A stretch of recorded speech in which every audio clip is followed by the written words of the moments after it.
Olá pessoal, tudo bem? Então, como já faz um tempo que eu não posto vídeo sobre dessa série aqui no canal, né? Já faz algumas semanas aí que eu não posto nenhum vídeo sobre isso. Hoje então eu vou fazer a demonstração da lei dos senos. Só que eu vou demonstrar a lei dos senos pensando que a gente está trabalhando com um seno com a lei dos senos no triângulo retângulo. Tá? Então eu não estou trabalhando com outros triângulos, mas em outros triângulos ela continua sendo válida. Tá? Mas hoje eu só vou demonstrar para o triângulo retângulo. Tá? Então, o que é a lei dos senos? Né? Muita gente provavelmente não sabe, mas é uma lei muito importante. Pensa que isso aqui, né? Eu fiz, ficou bem feio, mas é um triângulo retângulo, tá? Então ele tem o lado A, B e C. B e C são catetos e A hipotenusa. A lei dos senos, ela diz o seguinte: o lado oposto, tá? Então, por exemplo, na verdade aqui não é A. Vamos pegar, por exemplo, este ângulo aqui, ó. Vou chamar esse aqui de alfa e esse ângulo de beta. Tá? Qual que é o ângulo, o lado oposto a esse ângulo? É o C. Então é o C. Dividido pelo seno de beta tem que ser igual a quem? Ao B dividido pelo seno de alfa. Isso é o que estabelece a lei dos senos. Então, se eu tenho um triângulo, seja ele triângulo retângulo ou não, hoje eu só vou mostrar para o triângulo retângulo porque é mais fácil de entender, mas é válido para qualquer triângulo, tá? Então, o que é? Se eu pego um dos lados, divido pelo seno do ângulo né, a que se refere esse lado oposto. Isso vai ter que ser igual ao valor do lado oposto ao seno do outro ângulo. Você deu para entender? Então é mais ou menos isso. Então o que eu faço? Como é que eu provo isso?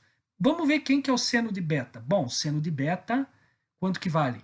C sobre A. Né? O oposto, que é o C, sobre a hipotenusa, que é C sobre A. Então eu substituo C dividido por C sobre A. E qual que é o seno do alfa ali?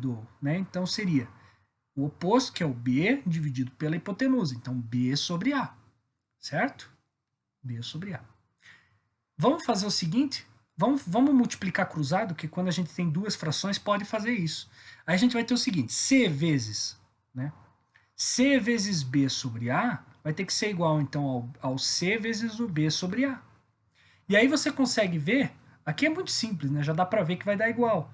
Ou eu posso multiplicar até cruzado, né? Então vai ficar CBA igual a CBA. Aí eu consigo, divido os dois lados por C, divido os dois lados por B, divido os dois lados por A, vai dar 1 aqui e 1 desse lado. Então eu consigo provar que para qualquer triângulo retângulo, independente do valor, seja do alfa, seja o valor do beta, essa relação sempre é válida. Sempre eu vou ter que 1 é igual a 1, né, quando eu uso essa relação. Portanto, vamos supor, se tiver caísse um exercício assim, ó, vamos supor que ele diga assim, ele te dá o triângulo, ele te fornece, ó, ele te fornece o valor do beta, o valor do alfa. Então, por exemplo, ele te fornece esse lado aqui como sendo 5 e não fornece mais nada. E ele quer que você ache a hipotenusa.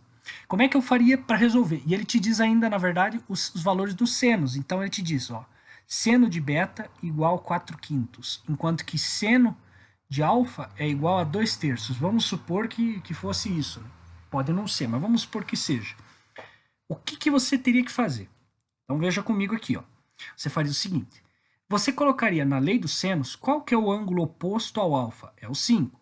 Então 5 dividido pelo seno de alfa tem que ser igual ao beta, né? Então vai ter que ser igual, na verdade, ao lado oposto, que é o que eu quero descobrir, x dividido pelo seno de beta, certo? Então veja aqui comigo, o que eu posso fazer então? Ele me forneceu alfa, me forneceu beta? Forneceu, então eu substituo. Então 5 dividido por seno de alfa, que é 2/3, vai ter que ser igual a x dividido por seno de beta, que é 4/5.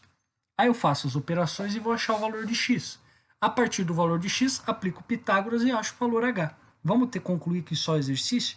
Então eu vou multiplicar cruzado, vai ficar 2/3 de x igual a... Aí aqui 4/5 vezes 5, né? Vai ficar 4. Então nós vamos ter 2x igual a 12, né? Jogando 3 para cá, multiplicando 3 dos dois lados. E aí dividindo por 2 dos dois lados eu vou ter que x igual a 6. Então eu tenho um triângulo que é o seguinte, esse lado vale 5, esse vale 6, e aí eu aplico a relação e eu vou achar, né? Então, a hipotenusa ao quadrado é igual ao soma dos quadrados dos catetos, que é 5 ao quadrado é 25, mais 6 ao quadrado, que é 36. Então, isso aqui vai dar quanto? 36 mais 25, 11, 61. Portanto, o valor de H é raiz de 61. Esse é o valor da nossa hipotenusa, tá certo? Então, eu consegui mostrar para vocês que alguns exercícios provavelmente cobram lei dos senos, e assim, se você pegar um triângulo retângulo, você sabe a lei do seno, né? Você já tem essa visão, você consegue comprovar, né, que essa lei dos senos de fato funciona. Então, existe uma proporcionalidade. Veja só, os lados são proporcionais da mesma forma que os ângulos opostos também são proporcionais. Então, se você tiver o valor dos senos para os ângulos opostos e tiver um dos valores dos lados para um daqueles ângulos opostos, você consegue achar o outro lado, né? Ou você também, se você tem os dois lados e um dos senos, você consegue achar o do outro. Então veja que essa lei dos senos ela é bastante importante, ainda mais, né, para quem for fazer a prova da Universidade Federal do Paraná, sempre estão cobrando alguma coisa relacionada com essa parte de trigonometria, sempre vai cair. Você precisa, na verdade, é pré-requisito para qualquer vestibular, Pitágoras, obviamente, mas eles sempre vão tentar colocar ali ou lei dos senos, ou seno da soma, cosseno da soma, acho que menos tangente da soma, lei dos cossenos, também muito importante, né? Então, toda essa parte de trigonometria você precisa estar dominado. Pitágoras, lei dos senos, lei dos cossenos e esses senos aí da soma ou subtração dos arcos, né? Também é importante, que geralmente cai. Mas então aqui está então a comprovação da lei dos senos. E aí eu consegui mostrar também como que poderia cair essa lei dos senos num exercício de vestibular. Tá bom? Então, muito obrigado pela atenção de todos e valeu!